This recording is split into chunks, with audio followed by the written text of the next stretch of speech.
नमस्कार, मैं डॉक्टर दास अनामिका आज स्टोरी वाला पे आपके लिए एक काफी इंटरेस्टिंग विलेज की स्टोरी लेकर आई हूँ। सोचिए एक ऐसे गांव के बारे में जहाँ हर गली एक कहानी सुनाती है।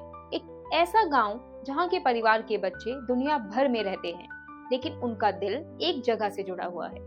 सोचिए एक ऐसे गांव के बारे में जहाँ BMW, मर्सिडीज और ऑडी किसी शहरी ट्रैफिक सिग्नल की तरह आम है, जहां 11,000 लोगों के बीच बैंकों में जमा रकम 1,000 करोड़ रुपए से भी ज्यादा हो चुका है। ये कोई फिल्म की स्क्रिप्ट नहीं है, ये है धर्माज, गुजरात के आनंद जिले का एक छोटा सा गांव, जिसे लोग प्यार से इंडिया का NRI विलेज कहते हैं।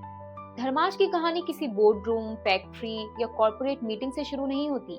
इसकी कहानी शुरू होती है 1895 में, उस दौर में जब सपने सिर्फ सोच में नहीं, समुंदर पार चलकर पूरे किए जाते थे।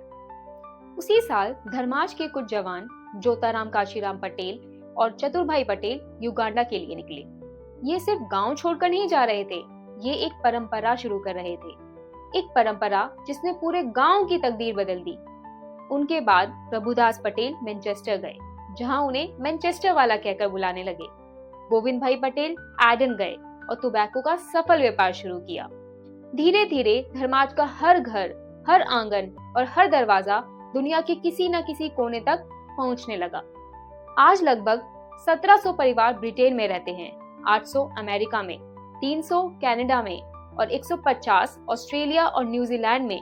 बाकी अफ्रीका और दुनिया के अन्य शहरों में फैल गए।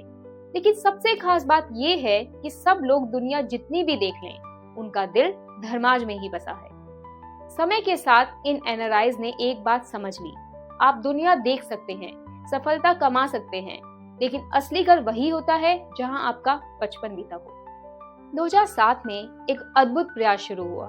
धर्माज के लोगों ने फैसला किया कि जितनी भी सफलता उन्हें मिली है, उसका एक हिस्सा वो अपने गांव की तरक्की में लगाएंगे।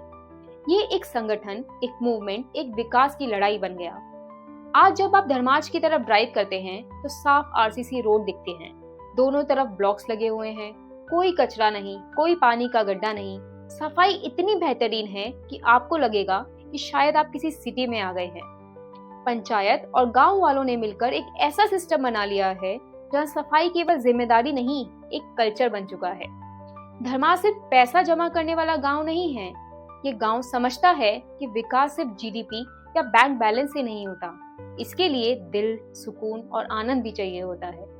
इसी सोच से बना सूरजबा पार्क, जहां बच्चे स्विमिंग करते हैं, बुजुर्ग बोटिंग का मजा लेते हैं, परिवार शाम की हवा का आराम से आनंद उठाता है।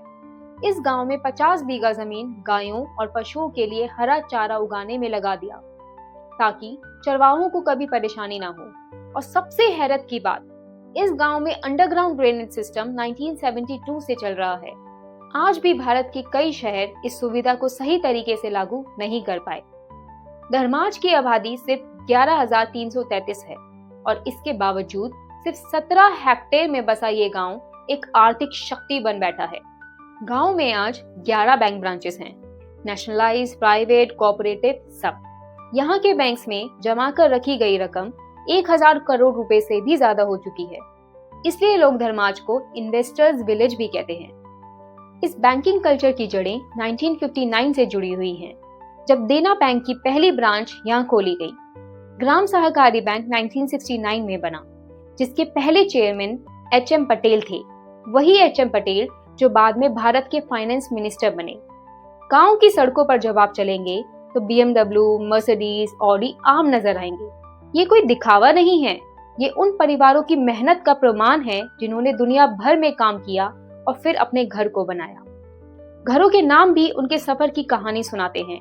रोडेशिया हाउस, फिजी रेजिडेंस, हर मकान एक पासपोर्ट है, एक याद, एक सफर का रिकॉर्ड। गांव की कब्रिस्तान में डोनेशंस शिलिंग्स में लिखे मिलते हैं, जो अफ्रीकन कनेक्शन का जिंदा सबूत है। धर्माज का पंचायत मॉडल देश भर में लोगों के लिए एक आदर्श बन चुका है। हर साल 12 जनवरी को धर्माज दिवस बनाया जाता है। इसी दिन दुनिया भर से धर्माज के लोग वापस आते हैं। ये सिर्फ एक उत्सव नहीं, ये एक होमकमिंग होता है, एक याद दिलाने वाला पल कि असली सफलता वही होती है जो अपने गांव को बेहतर बनाने में लगाई जाए।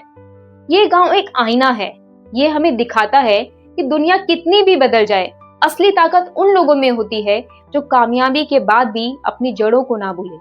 अगर आपको ये कहानी पसंद आई तो चैनल को सब्सक्राइब करना ना भूलें, क्योंकि मैं आपके लिए ऐसी ही अनोखी कहानियां स्टोरी वाला पर लेकर आती रहूंगी। धन्यवाद।